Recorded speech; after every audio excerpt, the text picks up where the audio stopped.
Hello friends, welcome back to my YouTube channel free class. આજે આપણે ધોરણ 4 unit 6 અંગ્રેજીની ટેક્સ્ટ બુકમાંથી ધ સ્કાય ઇઝ ફોલિંગ નામનો યુનિટ છે જોવાનું છે. સૌથી પહેલાં તો આપણે સિંગ એન્ડ એન્જોય એક કવિતા આપેલી છે. Walk and run, do the fun, sing and fly, give it a try, play and Cook, than read the book, jump and shout, just try it out. Dance and clap, tap, tap, tap, skip and hop, you are on the top. Give and take, make a cake, throw the ball, touch the wall. આના જે છે એ last જેટલા word આપેલા છે એ બધા rhyming word છે, એ લખવાના આવશે. ત્યાર પછી જોઈએ find out the rhyming word from the poem. અહીંયા જે લાસ્ટ વર્ડ આપેલા છે તે બધા રાઇમિંગ વર્ડ છે. Take, cake, ball, wall. એવી જ રીતે અહીંયા આપેલું છે find out the rhyming word from the poem. Run, fun, cook, book, clap, tap, fly, try, shout, out, hop, top, wall, ball. ત્યાર પછી arrange the following words in the alphabetical order. અહીંયા જે છે એ લાઈન આપેલી છે book, walk, dance, try, jump, tap, cake અને ball. એને આલ્ફાબેટિકલ ઓર્ડરની અંદર ગોઠવવાના છે. પહેલાં આવશે ball, book, cake, dance, jump, tap, try અને વોક. ત્યાર પછી આપણે એના પછીનું પેજ જોઈ લઈએ, page number 57. Listen to the story. The sky is falling નામની અહીંયા સરસ મજાની સ્ટોરી આપેલી છે. તે સ્ટોરી તમારે સાંભળવાની છે. આકાશ પડે છે એવી એક વાર્તા આપેલી છે બીકણ સસલીની. તે તમારે વાર્તા જે છે તે સાંભળવાની છે. Match the pictures with appropriate sentence. પહેલું ચિત્ર છે તેનો જવાબ સી આવે છે. બીજું ચિત્ર છે એનો જવાબ ડી આવે છે. એટલે આન્સર છે પહેલામાં સી, બીજામાં ડી. ત્યાર પછી ત્રીજાનો આન્સર છે ઈ. ધ લાયન કેમ near the tree and asked wear is the sky falling. ત્યાર પછી ચોથાનો જવાબ છે એ અને પાંચમાનો જવાબ છે બી. ત્યાર પછી write who speak the following sentence. કોણ બોલે છે એ વાક્ય અહીંયા તમારે કહેવાના છે. પેલું જોઈએ dear fox ran away here the sky is falling. Answer is the rabbit. Where is the sky falling? Answer is the lion. Let's run away the fox. Why are you running? Answer is the lion. ત્યાર પછીનું page જોઈ લઈએ, page number 59. Reading આપેલું છે. Read the paragraph and fill in the blanks. Rahul's friend નામનો એક paragraph આપેલો છે. આ પેરેગ્રાફ તમારે વાંચતો જવાનો છે અને જવાબ લખતા જવાના છે. પેલું ખાલી જગ્યા is Rahul's friend. Answer Pragnesh. Rahul's friend is ખાલી જગ્યા યર્સ ઓલ્ડ. બ્રેકેટ આપેલું છે એ ફિલ કરવાની છે blank. Answer is 30. He is tall and handsome. Is Rahul's friend clever? Yes or no? Answer, he is clever એટલે yes. He likes ખાલી જગ્યા and ખાલી જગ્યા. અહીંયા આખું સેન્ટેન્સ આપેલું જ છે, એનો જવાબ છે.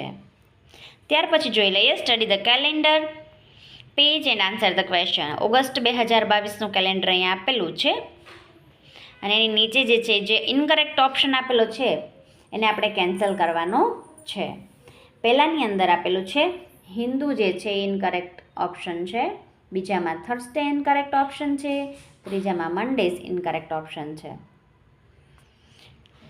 ત્યાર પછી પેજ નંબર 61માં જોઈ લઈએ there was no holidays on. First રાખવાનું છે અને લાસ્ટ જે છે એ કાઢવાનું છે. ધીસ મંથ હેઝ 31 ડેઝ આવશે, 30 કાઢી નાખવાનું છે. ત્યાર પછી જોઈ લઈએ ચૂઝ ધ કરેક્ટ ઓપ્શન. પહેલાંનો જવાબ છે એ, બીજાનો જવાબ છે બી, ત્રીજાનો જવાબ છે સી, ચોથાનો જવાબ છે મંડે એન્ડ વેનસડે બી અને પાંચમાનો જવાબ છે ઇન્ડિપેન્ડન્સ ડે બી.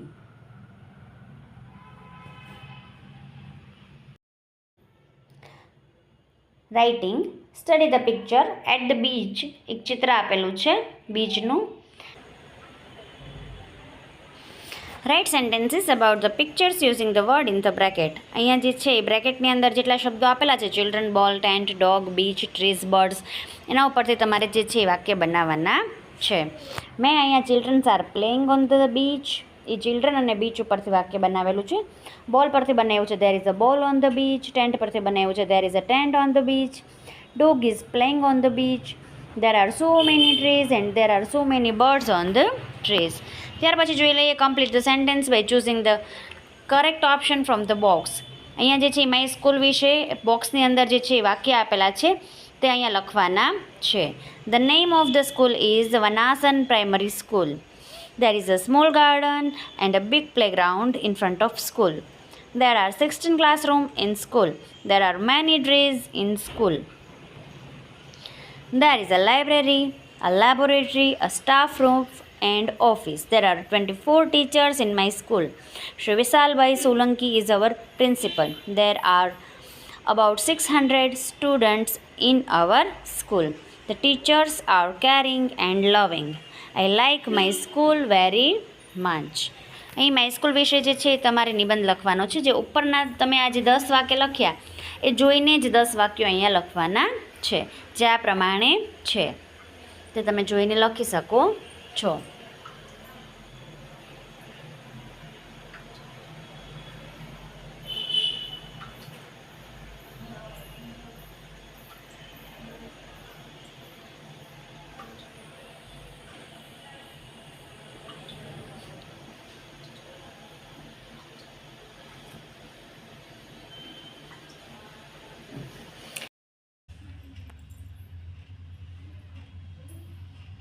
લેંગ્વેજ ફંક્શનમાં પહેલી ખાલી જગ્યાનો જવાબ છે માય, બીજાનો જવાબ છે એમાં જ it is big. My parents are at Ahmedabad, they will come tomorrow. My grandfather is also with them. We are friends, this is our school. This is my cousin, his name is Pragnesh. My mother is a housewife. She loves cooking and I like her very much. ત્યાર પછીનું page number 64 જોઈ લઈએ. Vocabulary આપેલી છે. Correct ઓર્ડરની અંદર જે છે ફ્રૂટ્સ અને વેજીટેબલ્સના નામ તમારે જે ગોઠવવાના છે. લેટરને પ્લેસ કરીને કરેક્ટ ઓર્ડરમાં લખવાના છે. OPTAOT. પહેલાનો જવાબ છે પટેટો, બીજાનો જવાબ છે ટમેટો, ત્રીજાનો જવાબ છે ઓનિયન, ચોથાનો જવાબ છે કેબેજ, પાંચમાનો જવાબ છે કેરેટ, છઠ્ઠાનો જવાબ છે એપલ, સાતમાનો જવાબ છે મેંગો, આઠમાનો જવાબ છે બનાના, નવમાનો જવાબ છે ઓરેન્જ અને 10માનો જવાબ છે પેર. ત્યાર પછી રીડલ્સ આપેલી છે. I am the most popular vegetable. I grow undergrow. I cannot be eaten raw. Children love me a lot. Who am I? Answer is potato. I am red and round. I am used to make salad. I am used to make ketchup. Who am I? Answer tomato. ત્યાર પછી 65 page જોઈ લઈએ. I am green and round. I am used to make salad. I can be cooked. Who am I? અને answer છે cabbage. ત્યાર પછી I grow in bunches. I am yellow in color. I have a thick peel. Who am I? Answer banana. ત્યાર પછી I grow on a tree. I am red in color. I am used to make jam. I am full of vitamin A. Who am I? Answer apple. I am the king of the fruits. I am green and yellow in color. I am used to make pickles. Who am I? Answer is mango. ત્યાર પછી 66 page number જોઈ લઈએ. Activity આપેલી છે. Use the following instruction to play the game. અહીંયા team પ્રમાણે game રમાડશે teacher. ત્યાર પછી સ્પીકિંગ આપેલું છે. ડાયલોગ્સ આપેલા છે જે તમારે રીડ કરવાના છે. અને ત્યાર પછી speak about my school based on the following points. આ પોઈન્ટ આપેલા છે એના વિશે તમારે સ્કૂલ વિશે બોલવાનું છે. Do it your self, DIY આપેલું છે. અહીંયા તમારે એક્ઝામ્પલ આપેલું છે એપલ વિશે કે માય ફેવરિટ ફ્રૂટ એપલ, અને એના વિશેની જે છે એ 5 લાઇન્સ લખેલી છે. તમારે તમારું ફેવરિટ ફ્રૂટ જે છે એ લખવાનું છે. અહીંયા સ્ટ્રોબેરી મારું ફેવરિટ ફ્રૂટ છે એટલે મેં સ્ટ્રોબેરીને ડ્રો કરી છે. તમારા ફેવરિટ ફ્રૂટને તમારે ડ્રો કરવાનું છે અને એના વિશે લખવાનું છે. ત્યાર પછી અહીંયા સ્ટ્રોબેરી વિશે મેં વાક્ય લખેલા છે. My favourite fruit is strawberry. It is red. It can be small or medium in size. It is heart shaped. Its taste is sweet. અને ત્યાર પછી તમારે માસ્ક બનાવવાના છે.